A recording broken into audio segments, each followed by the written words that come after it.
What's up everybody, this is Jack from Crypto49er bringing you my knowledge in cryptocurrency. So today I want to talk about what is Tokenmetrics.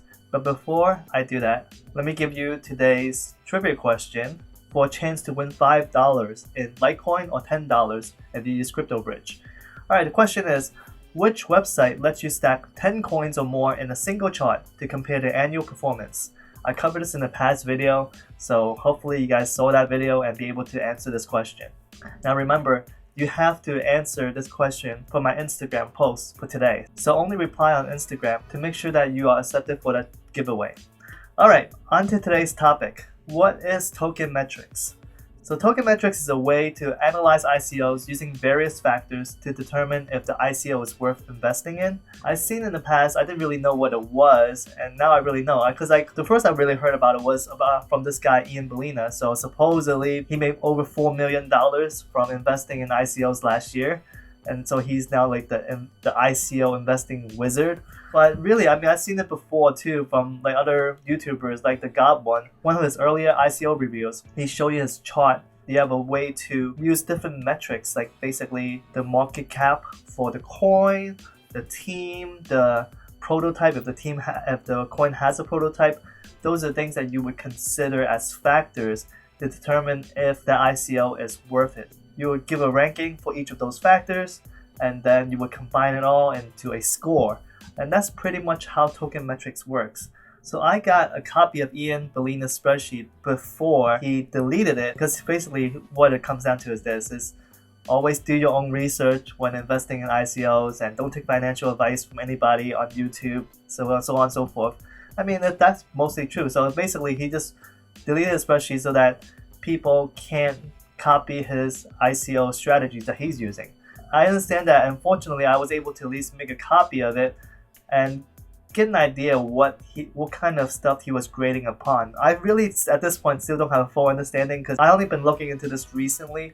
But I do know that he does use multiple factors like number of ICO token, total supply, ICO market cap, prototype, all these different factors.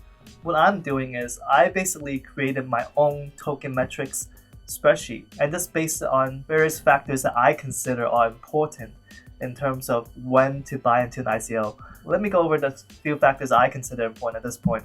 The first factor, and one that I didn't see on Ian's spreadsheet, is market conditions, because at the end of the day, if your ICO is coming out in a bear market like right now, it's going to be hard for it to actually outperform because there's just not enough money and volume, liquidity in cryptocurrency. That's why I think that ICOs that come out during a bear market are severely affected. That's why I ranked it 20%. And basically, remember I told you guys in my last video about ICOs and the lost decade, basically investing in ICOs. I mentioned that you can sign up for all these upcoming ICOs. Or actually, no, the whitelist ICO. Sorry, the whitelist ICO. You click on the ICO drops, go on the whitelist, and sign up for all of them. That's just signing up. There's no financial investment involved, so that's not financial advice. So again, the point is to sign up for all those ICOs and then be able to invest in it based on whether or not the market is in good conditions. So at this point right now, I still have to say we're still in bear market and we probably might be pulling back even further at this point. If any of these ICOs are going to be active in the near future, they probably and open up soon after that, they probably won't do very well. So basically, what that means is when the coin is tradable, will probably be 1x or even lower. That's why I incorporated market conditions into one of my criterias, and basically his explanation is bull or bear. Right now is obviously bear, and below 1x Mayer multiple is a strong bear, above 2.4x is a strong bull. So if you guys don't know what Mayer multiple is, you gotta look into my previous videos about that, or just look online, type in Mayer multiple, and you'll find enough information on it. So again, the next thing is the prototype. I think this one is pretty obvious. You really want to see the team build out something before you want to invest in them. Anything, even an MVP. So, but like there could be other stuff like iOS app, Android app, desktop app. I mean, just because even if the app isn't backed by a blockchain, because a lot of these coins, either they are using ERC20 token, which they don't have the coin out yet, or they have their own blockchain. Again, that blockchain's not out yet. So there's no blockchain backing the app or the desktop app, so on and so forth. But at least if they have an app and there's something that is working, that really shows that they have a financial model in place. So that's why a prototype is very important. I think this is one of the most important ones according to Ian Bellina. The next one I have is team. So the team is like, what's the team experience in the sector? What's the team experience with blockchain? How good is the marketing? How good is the dev team? Because you really, and the advisors, some people separate the advisors from the team. I just consider them part of the team, even though the advisors really are not actually doing the hands-on work. They're just giving advice and trying to guide the team. But I still consider them part of the team, because if the team don't have good advice, then they could potentially fail. So, and that's why if you look at all these things, I mean, when I look at a team, I look at I always click on all the LinkedIn profiles to see how much experience they have. Some of the team members don't even update the LinkedIn profile. So you're like, really? I mean, how good is that? It's like, there's not a requirement for them to update the LinkedIn profile. But if you're a founder and you haven't updated your LinkedIn profile, that makes you question how good your coin is.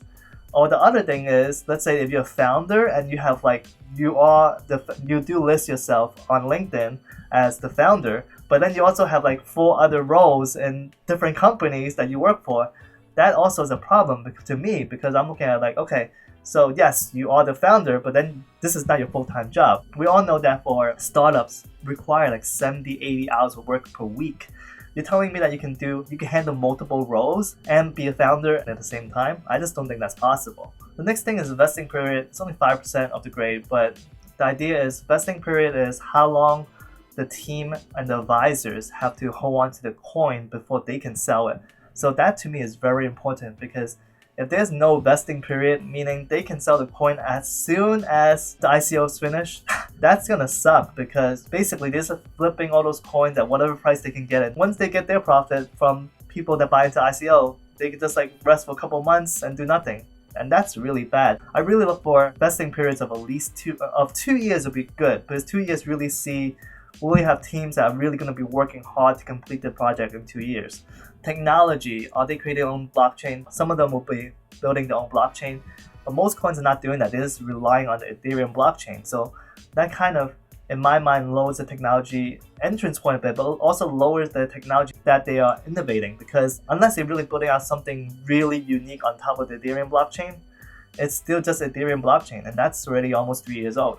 So the community size is another one that's really important. You can look at how strong ICO is. Because something I would think Electronium is still my perfect example, because Electronium has over 25,000 people in the Telegram. They just got somehow their marketing was so good that they got a fervor of people really investing into Electronium. And that's what matters. If you really want a coin to boost up right off the bat when it came out, that's the way to do it. And the first to market is obvious. If there's no competitors, if you're the first to that particular sector, you obviously are going to be the first to market and get 5%. The market cap is basically how you can figure out how large market cap is. You want a coin to have a relatively small market cap, so that you know that when it becomes tradable, it can rocket up. What happened is coin has a large market cap. By calculating the market cap, you figure that it's going to be the top 100, then there's not much room. If the coin is going to be placing itself up there before the ICO even begins, there's no room to go up. And that's the problem with a really large market cap.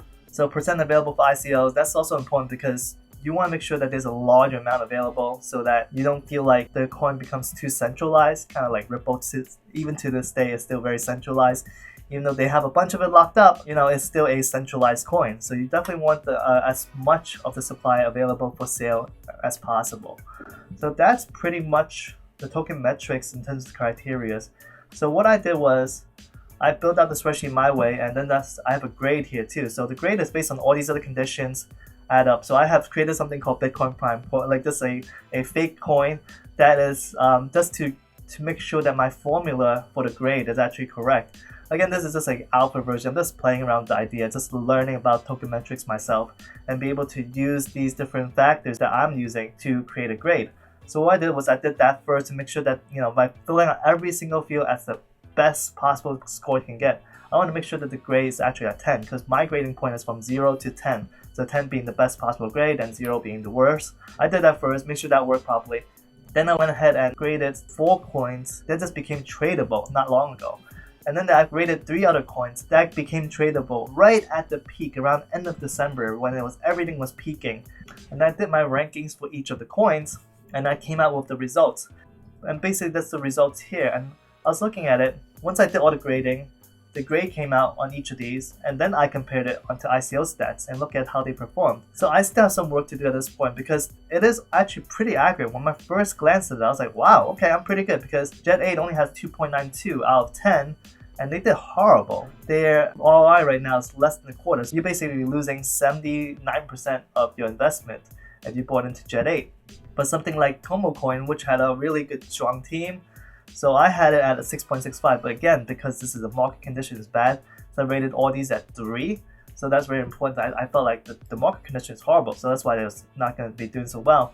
So overall, I think that it's pretty good for my first shot at trying to create like some Tokenmetrics. So Limfo is another one that was it did okay, so you got some profits out of this. So, but wasn't great. You can see a 4.05. Debitum is one that I kind of screwed up on. If you can see, Debitum is at 28. So you basically lost 72% of your investment. So that's why I have to maybe either I graded it incorrectly, or maybe there's something wrong with my Tokenmetrics. I have to take a look at that and understand what's wrong with the Debitum score. So, but you can see that it was actually higher than Nympho, even though Nympho is the one that actually did a little bit better. But if you look at the ones that were peaking, so New Fund, Bounty 0x, and Nebulous. So you see that, they all had like the market condition I put at 9 because that was at the peak of the market. Put it almost a 10, it wouldn't make that much difference. But you can see that New Fund wasn't that great a project based on my grades. And you can look at that New Fund, it did make a gain. It gave you a 40% gain in terms of a return on investments. But compared to Bounty 0x and Nebulous, Nebulous and Bounty 0x did way better. And I'm really glad that the grade, especially when I saw this, when I first saw it, I was like, oh wow, I actually rated Bounty 0x higher than Nebulous based on the Tokenmetrics. Even though, because I reviewed Nebulous previously, I actually had a biased opinion, and I thought that Nebulous would actually have the highest score than Bounty 0x, which I haven't reviewed. But it turns out Bounty 0x had a higher grade on Tokenmetrics, and it turns out they did have a better ROI than Nebulous. So this really kind of does work. But right now, again, because the market condition is really bad, is it a really good time to invest in ICOs? My opinion is no. Again, that's not financial advice, that's just an opinion. So I'll probably wait until the market gets better, but it's really hard to know. So that's why it's like I'll probably be still signing up for those wait lists so that I'll be able to at least participate in them when I think that the cryptocurrency market is better. So anyway, that's my video for today. Let me know what you guys think. Leave a comment down below. Like and subscribe. If it isn't crypto, it isn't worth mining. It isn't worth speculating. I'll see you guys tomorrow. Peace out.